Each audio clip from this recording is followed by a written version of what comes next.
There's a time in your life that you take a decision which you consider appropriate for your own future, that you just have to do it because you don't want people to talk you out of it. And this I did to the best interest of my future and in best interest of Nigeria. Record that when I left PDP, I did say, I'd rather do the right thing and fail than do the wrong thing and succeed. And that's what I did. I took that decision in consideration that it does not in any way inconvenience or affect any other person except me.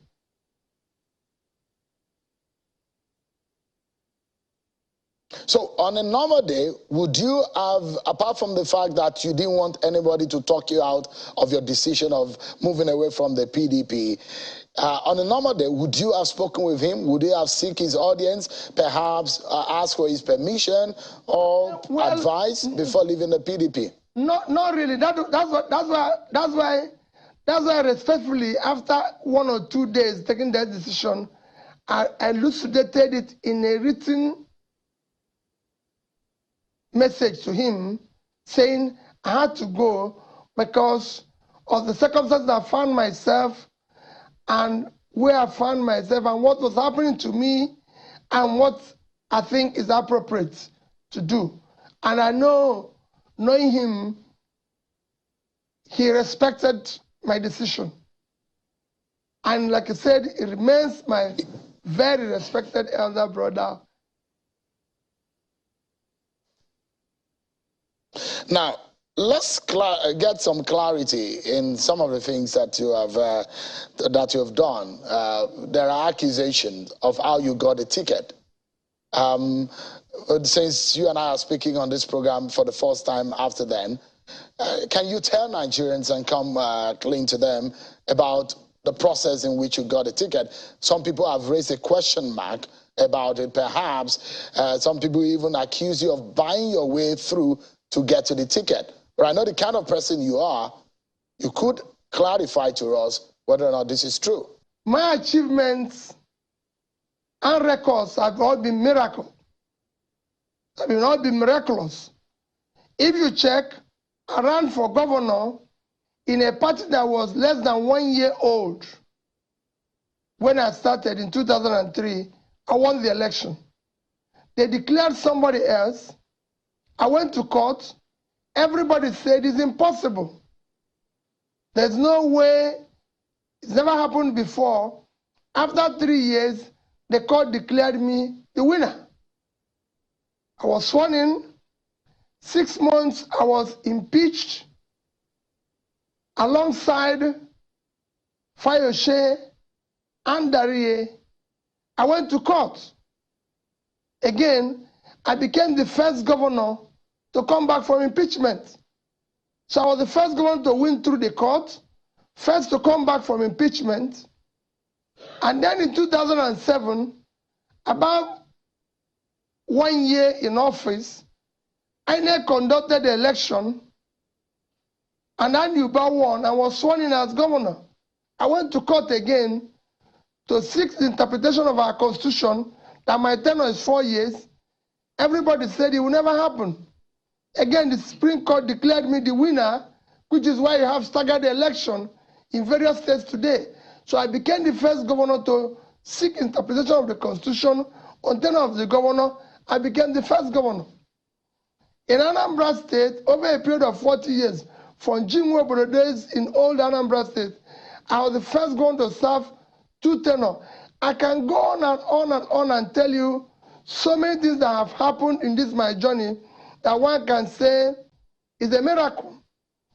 And I'm looking forward to the next miracle next year to complete the miraculous journey of my political life. So again, Mr. Atiku Abubakar also said that your popularity is only on social media, that 90% of the northern voters are not on social media. Do you think that his position is a true picture of the state of Nigeria's politics, and how would this affect your chances? Well, I agree with him what he said.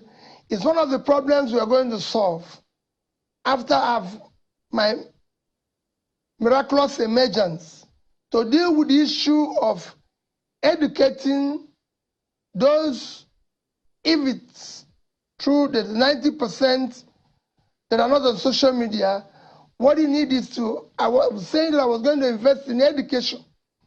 We need to educate them. We need to ensure that they equip them, because the population is mentioned is actually the teeming population we need. When I say the North, the vast land of the North is our next oil, this is the population that I need to be able to turn that asset into production. They are the assets I need for the factories.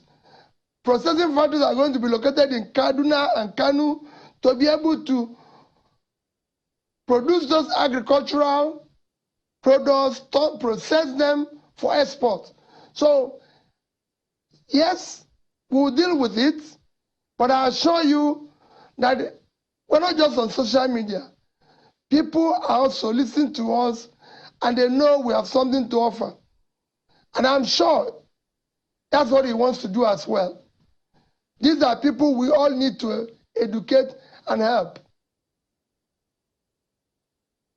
So one big question here is the win. There was a huge win of support beyond your cell, especially that of your party, towards the Osun governorship election.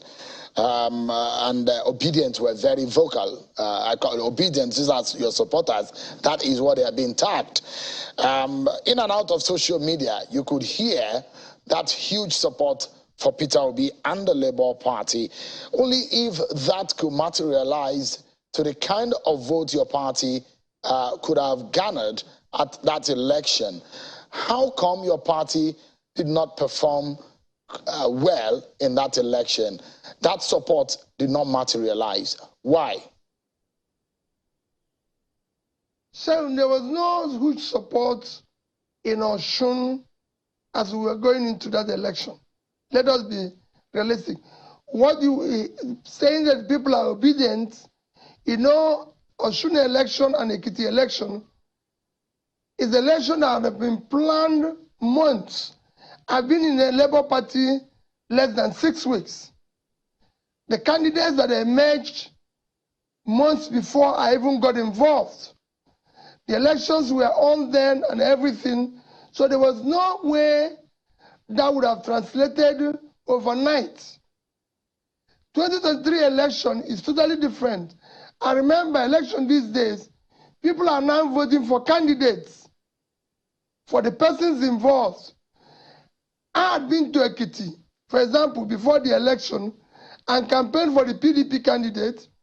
I had been to Osun before, when I was the aspirant in PDP, and campaigned for the PDP candidate. So those elections cannot be used to compare for anything. And there was, yes, I went there because we are participating in that election, and in fulfillment of our obligation, we were there. But to say that it would have my popularity would have translated overnight would have been not fair to us.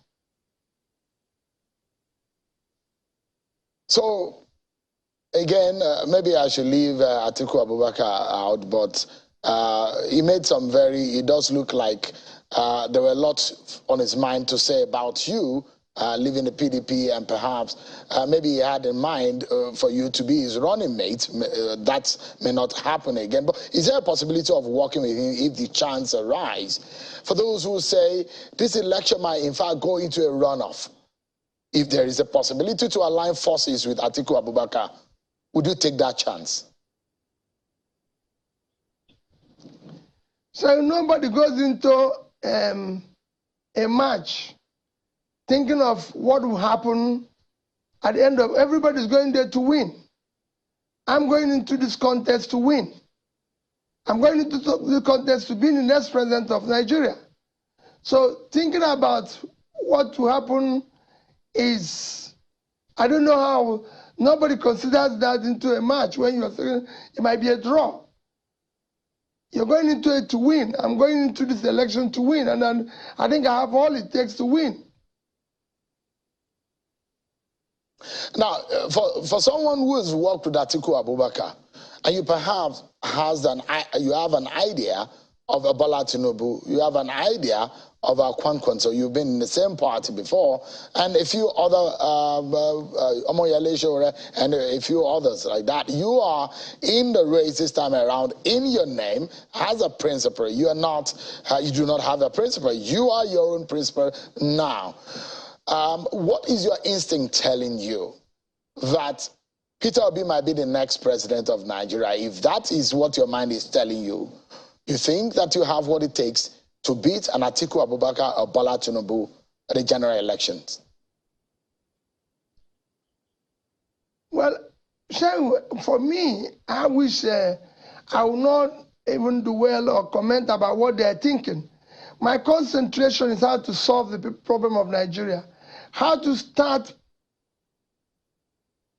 pulling Nigeria out of the problems, pulling Nigerians out of poverty, creating jobs for our teeming youths who are desirous of being part of changing the world, not thinking about what other people are thinking. They have what they want to do for Nigeria.